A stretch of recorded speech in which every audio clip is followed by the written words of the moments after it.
Say it with me. Sodium is not salt. And salt is not sodium. While this may seem like a minute difference, it's something that a lot of health influencers online and even health professionals alike, they say they make a very big mistake of saying you can get your salt without salting your food. What they're talking about is sodium. But sodium only composed of salt, or sodium chloride in this instance, about 40%. Not even half, not majority. The other 60% is chlorine. So then you have to ask yourself, what is salt really? And if it's mostly chlorine, and if you're not eating salt, where are you getting your chlorine? Because it's very important. That's how we have a good digestion with hydrochloric acid and many other things, fluid balance. And so if you're not getting it from your salt, are you getting it at all? If you are you getting it in adequate amounts on a daily basis? These are questions that we need to dissect, okay? And so we're going to get into this, and so that way you can understand for yourself, not based on because Dr. Such and Such said it, not because it was popular or how people feel about it emotionally, but based on facts and science. So we're going to break this down so you can understand and make the best choice for yourself. I'm going to walk y'all through this, okay? Nobody else is doing this. And I don't know why, but it's terrifying and it's really sad. So let's go ahead and hop right. More than ever, we have food labels that warn of high sodium content, but yet and still, hypertension is an issue that is bigger than it has ever been globally. So we have to examine the flaw here, because obviously what we're doing is not working. By the end of this video, you're going to understand exactly what your body needs, why it needs both elements, and why the advice to reduce sodium is dangerously imprecise. This is going to change how you think about everything you have been told. Let's start with sodium. Sodium is a chemical element. In this case, it is a mineral. In its pure form, it's a soft, silvery white metal, and it is highly reactive. You would never want to consume pure sodium. It would be too dangerous. If you dropped pure sodium into water, it would literally explode. It's that reactive. What is chlorine? Chlorine is also a chemical element. It is what they call a halogen, or a salt maker, or a salt generator. Hal means salt. Gen means maker. So they are salt makers. Other examples of this would be iodine, fluorine, and bromine. Bromine is a halogen that you do not want, and it is abundant in seawater, sea salt, which is why I never recommend it. We will save that for the next video. But chlorine, which is a type of highly reactive element, in its pure form, chlorine is actually a gas. You definitely won't want to consume pure chlorine either. It is a toxic gas. But here's the fascinating part. When you combine sodium and chlorine together, they create something completely different from either element alone. They create a salt. Salt, specifically sodium chloride in this example, is a chemical compound. It's formed when sodium and chlorine bond together.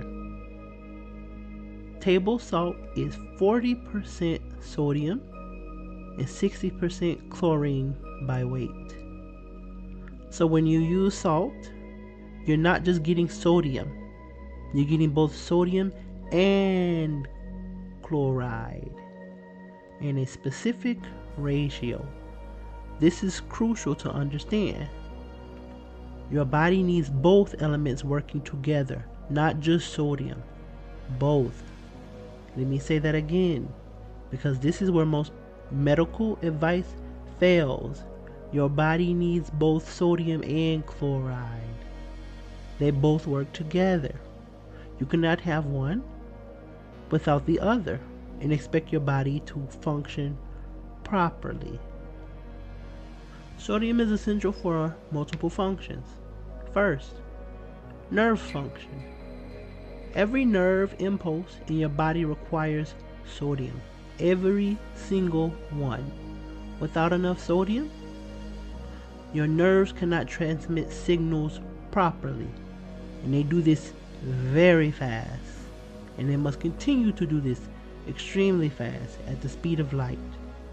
Second, muscle contraction. Your muscles, including your heart, need sodium to contract. This is not optional. This is required for life. Third, fluid balance. Sodium helps regulate the amount of water in and around your cells. Without proper sodium levels, this balance will collapse. And fourth, all brain functions. Your brain is essentially electric. Those electrical signals require sodium. Without adequate sodium, cognitive function declines. You have a slower reaction time, brain fog, memory issues, seizures. Fifth, blood pressure regulation. Yes, you heard that right. Sodium is actually essential for proper blood pressure regulation. The idea that it causes high blood pressure is oversimplified and wrong. Now, let's talk about chloride, which almost nobody discusses. This is an essential mineral that is being completely ignored when people talk about reduced sodium. Chloride is critical for several things. First, maintaining fluid balance. Chloride works with sodium to regulate fluids in your body. Second, producing stomach acid. This is huge. Chloride is essential for producing hydrochloric acid in your stomach. Without adequate chloride, you cannot produce enough stomach acid. Think about what this means. If you're not eating the right salt, where are you getting your chlorine from? Without going to Google or ChatGPT, can you genuinely say definitively where you're getting your chlorine from if you're not eating salt? You probably can't. So where are you getting it from?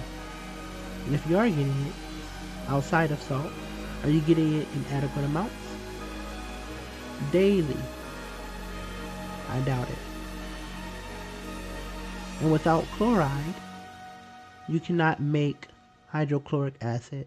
Without enough hydrochloric acid, your digestion suffers dramatically. You cannot break down protein properly. You cannot digest fish, meat, and many other vegetables. And here's a shocking statistic. 1/5 of the population, that's 20%, struggle with chronic constipation. Could inadequate chloride from using no salt or very little salt could be a contributing factor? Absolutely. Third, supporting nerve impulse transmission. Just like sodium, chloride is essential for your nervous system to function. When you understand what salt provides, both sodium and chloride together, you can understand its 3 essential functions. Function 1. Salt is a preservative. It protects collagen from disintegrating too fast. Remember, humans are made of collagen, just like animals and meat are, not cellulose like plants. We need this to preserve our function, our muscles function, everything. Our cells need salt, every single one of them. And without it, this is when people start saying, I feel tired, or I'm having pain, Hashimoto's, Graves' disease, swelling, all these things are related. Function 2. Salt is a taste enhancer that stimulates appetite. This isn't just enjoying food. Appetite stimulation allows food to supply more energy and nutrients to your body. Without proper appetite, your cells cannot adequately be nourished. If your body cannot be nourished, healing becomes impossible. Function 3. Salt is the principal raw material your salivary glands use to produce saliva and amylase. Amylase is an enzyme that starts the digestion of all sugars in your food, right in your mouth. Digestion starts in the mouth, not in the stomach. The quality of the amylase you produce is directly determined by the amount of iodine and chlorine in your cooking salt. Better salt equals better enzymes equals better digestion. So, when doctors say reduce your sodium, what do they actually mean? Do they even know? Not really. What they really mean is reduce your salt intake. But even that advice needs to be qualified because the type of salt matters and it is very important. How you use it matters. Your body's ability to process it matters. And complete elimination of salt causes very serious problems. The advice should be use the right salt in the right amount, the right way. But that's not what people are told. Instead, you are told reduce your sodium or avoid salt, and they end up depriving your body of both essential elements, sodium and chloride, that they desperately need. So, here's what you need to remember. Sodium is not salt. Salt is not sodium. Salt is sodium chloride, both elements together. Your body needs both. Without sodium, your nerves and muscle cannot function. Without chloride, you cannot produce stomach acid, and your digestion collapses. The next time someone tells you to reduce your sodium, you know that they really don't know what they're talking about. What matters is using the right salt. In the next few videos, I'm going to show you the worst salts to use and then the only salt you really should be using, and most importantly, why. I will give you the science behind it, real science, not anything cult based that's not scientifically proven or that's politically backed by something with no basis, but something backed by facts and real science, not belief or because Dr. such and such said it, but about the facts, how your body really operates and the laws of nature. So click subscribe so you don't miss it. If this cleared up confusion about sodium versus salt, smash the like button and comment below with your biggest takeaway from this video. And I'll see y'all in the next one. Peace.